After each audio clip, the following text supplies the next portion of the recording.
Hi everybody, Ken from Oz here. Thanks for watching my video, and today I'm going to introduce to you my Filofax Pocket Malden in Ochre.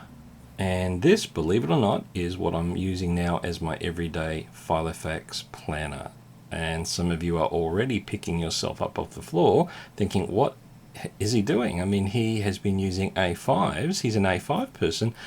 How on earth can he be now telling us that he's using a pocket size planner? Well, hear me out, because well, as I always keep saying, using a Filofax and a planner is a journey, and the journey has taken me to a pocket size. I'm going to go through what I've got inside, but I just want to very quickly explain how I got to use this today. I've been using A5s almost exclusively for the last couple of years, and some of you who've been following my videos would see the journey I've taken going from different ones and trying to find the style that I needed. Now, for a long time, although I'm very happy with the A5s, very happy with the Filofax binders, those of us who use A5 realize that it is really very heavy and very large. And what I find is that although I enjoyed having everything there, the functionality of it was starting to just every now and again I would just make a decision not to take it with me if I was going out or if I was going to this function or event, because it was just too big. And what I really desired was something that I could have with me the whole time that would not be as intrusive. But the problem is having a large handwriting and wanting everything in my planner. The A5 was the size that worked for me.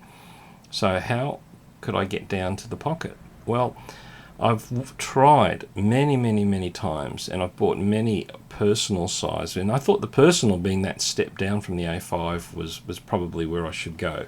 And bought them, spent hours writing and trying to set them up, and just realizing that the whole dimensions of a personal just wasn't really working for me. I couldn't relate to it. It didn't feel good. It didn't feel right.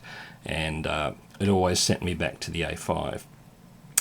About 2 months ago, I came across a very small pocket size, not a Filofax, but a pocket size binder, very similar to this, but I wanted to set it up as a notebook, and which I did, and I found some inserts. And even though it's very small, it actually, the dimensions of the binder is very similar to that of the A5, only much smaller, but it's still the width and the height visually appeals to me.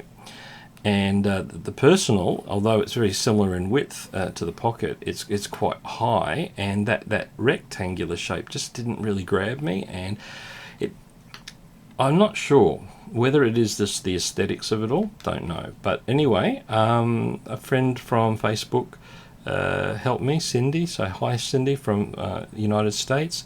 Helped me to get this pocket Malden. Now I have an A5 Malden and Ochre that I use for a journal. I love it. The whole texture Malden thing is really part of what I like, and so I didn't go for any other pocket version except for the Malden. So here it is. But I had to really almost have a big rethink of everything. I could not transfer all my A5 things that are in the A5 into this pocket. It just would be impossible. So I had to really start to think, if I'm going to make this work, I need to reinvent and take stock of what I really wanted in a planner. And I made a list, and I thought I have to streamline everything down. So what do I need in a planner? I need a calendar. I need somewhere to store some very small essential things, a couple of sticky notes, a couple of highlighter tabs, a pen, the Coletto 4 color pen, which is what I like using, and so to accommodate that, a calendar, a day-to-day planner, a place to write some to-do lists with my hybrid bullet journal system that I use, place to write notes in, and some shopping lists, and basically just that would be it.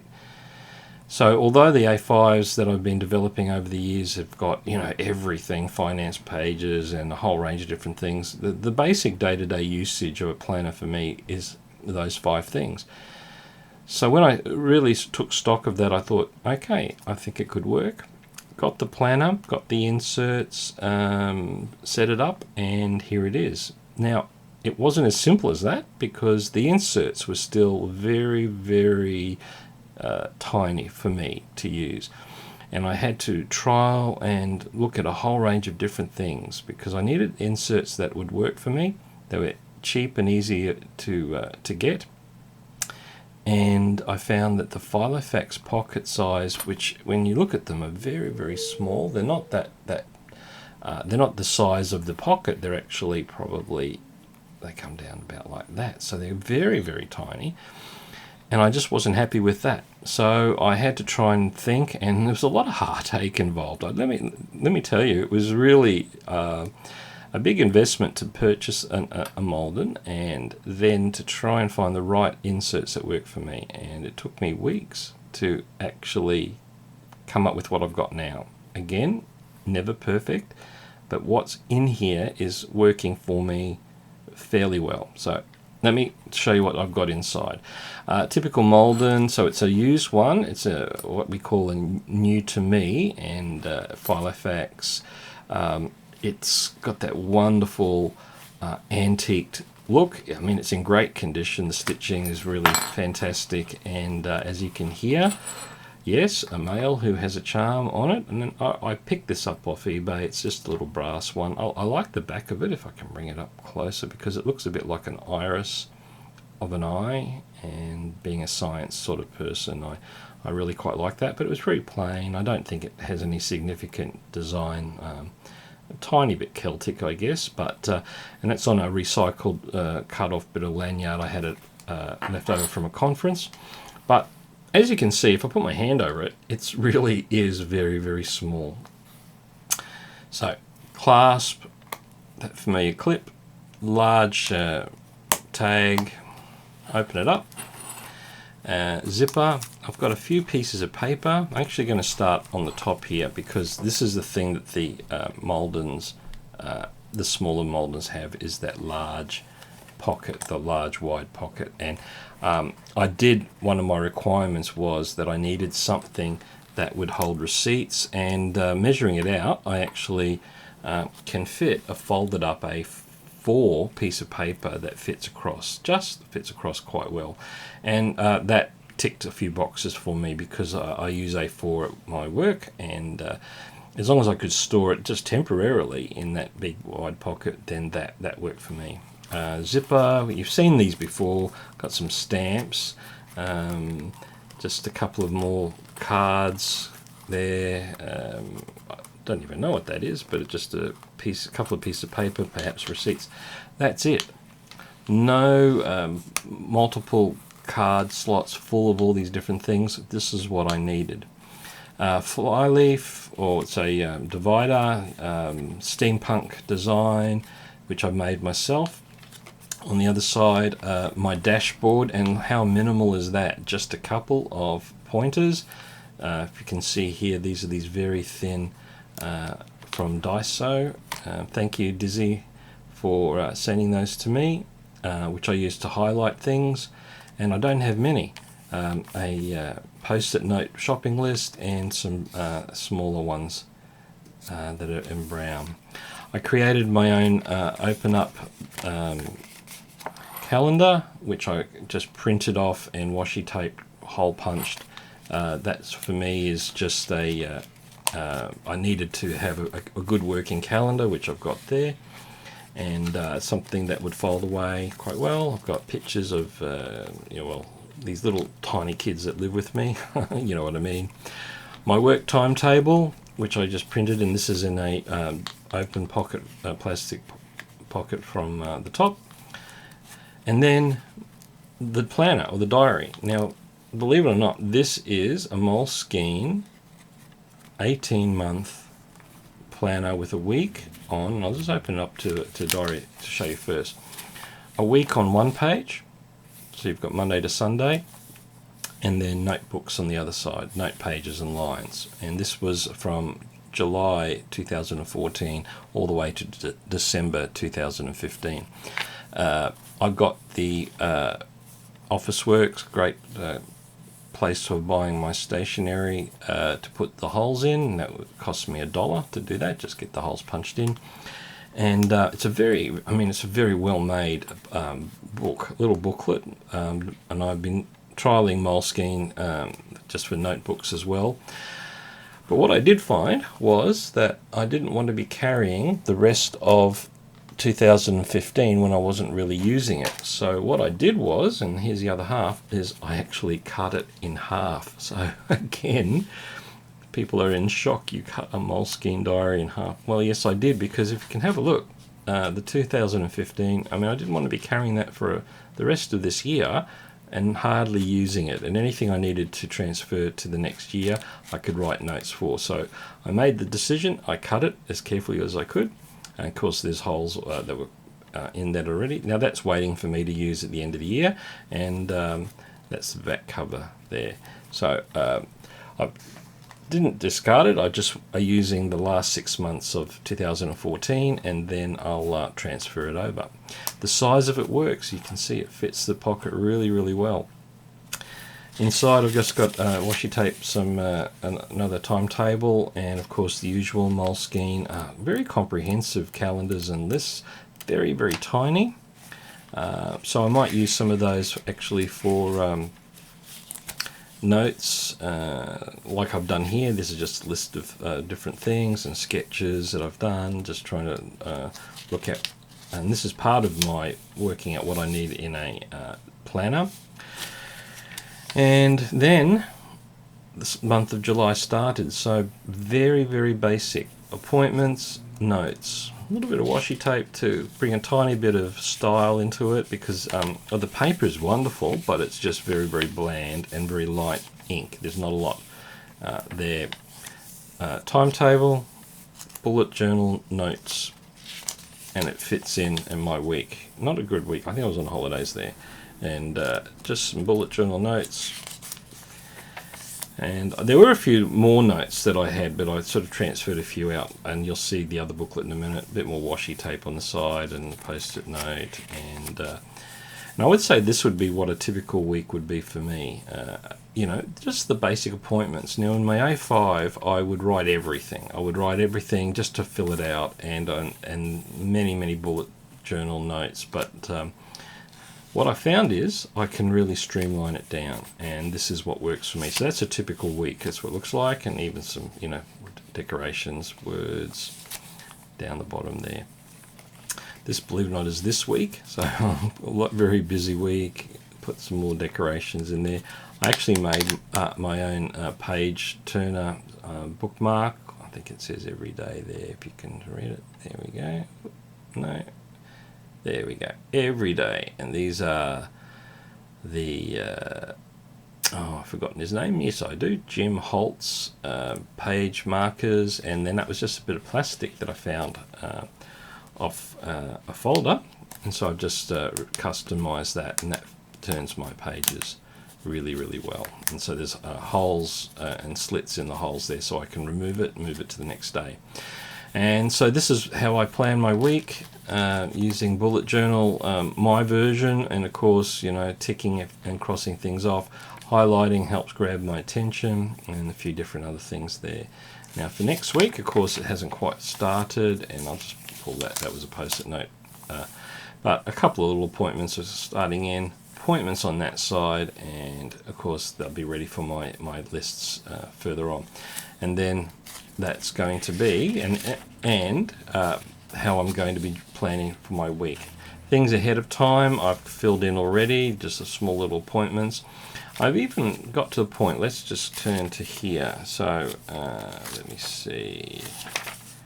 There we go. I'll bring this one up.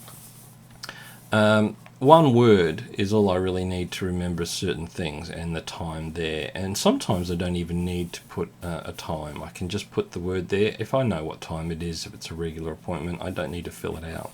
Now, a little downside is the weekend sections is still very, very tiny, and I'm having to cope with that.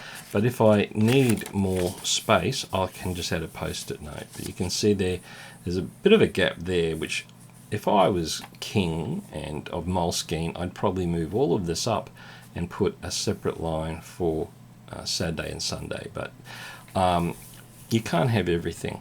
So I'm going to work with that at the moment, and as I said, if I need more space, I'll just put a post-it note or something there to help me with that. But everything is there in one glance.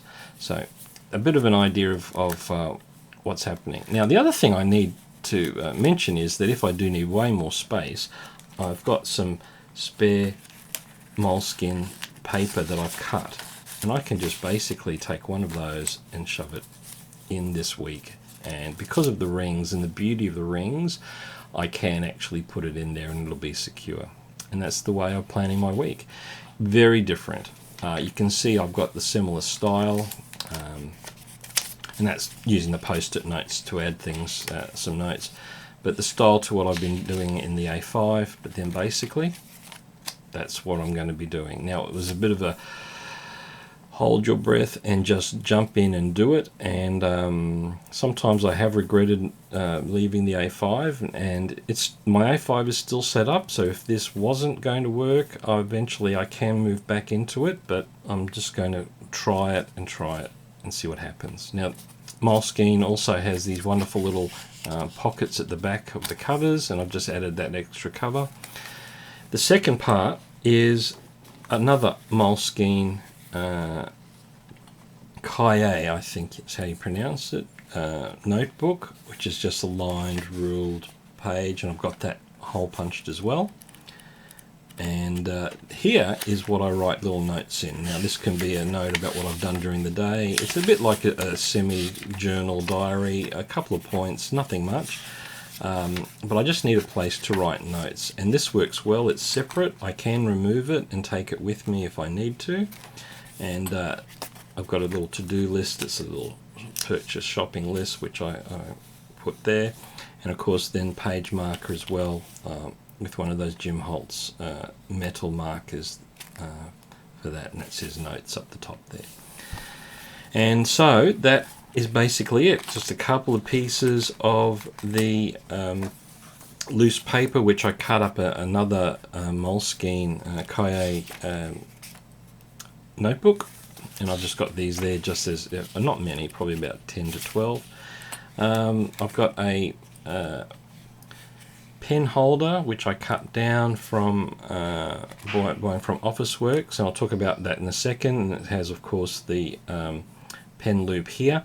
Now, the reason I actually use this is that the clip on my Coletto is up the top, and the pen loop that's on the Malden, if I bring it over, is in the center. So the actual pen was reasonably loose once it was stretched, and there's a video on how to stretch the pen loops in leather binders. But I needed something to clip it on, so unfortunately I can't use the pen loop for this pen that I really like using. And the Coletto is a very fine point, but it has a whole range of different pens, red, black, and there's a pencil there. And that's the one that I choose to use to write my everyday things. So unfortunately I can't use my pen loop from the Malden, so I'm using this temporary plastic one. And then of course at the back there's the pockets, and that's it. So what I've gone down from is that huge A5 down to, I don't think the word minimalist is right. What I think is I've streamlined it, and this is what I really need during the day. Now, if I need more things, I'll go back to the A5. I still put my finances in the finance sheets there and a few other things. So perhaps I'll eventually end up working in tandem. But at the moment, my goal is to try and have this binder as my everyday binder. So I'm just going to give the view of the top, of course, and that's the little metal tabs, just so I can quickly find those. And then you can see at the bottom I've got that the diary, Moleskine diary, that one that was cut, plus the Moleskine notebook and the loose paper on bottom underneath that. So, a very long video, but this is where I'm at. I'll keep you updated. I'm not afraid to fail here. I really think I would like this to work for me. Now, some of you might be saying, well, what about your handwriting? Don't you write really large, and is that a problem? As you can see, I've had to work out and write smaller, but not that much smaller. I've minimalized the notes and how I write things down, and that's not a bad thing. So it's working.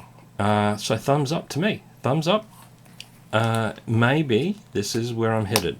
I will keep you posted, and as the journey continues, and who knows, it could be a bright purple personal Saffiano by the end of the year. Anyway, I've said enough, so thanks again for watching, and all the details are at the bottom for links into my blog, Filofaxuations. So please subscribe if you would like to, and so keeping up to date. And thanks for watching, and this is Kent from Oz saying thanks, and I'll see you in another Filofax video. Bye.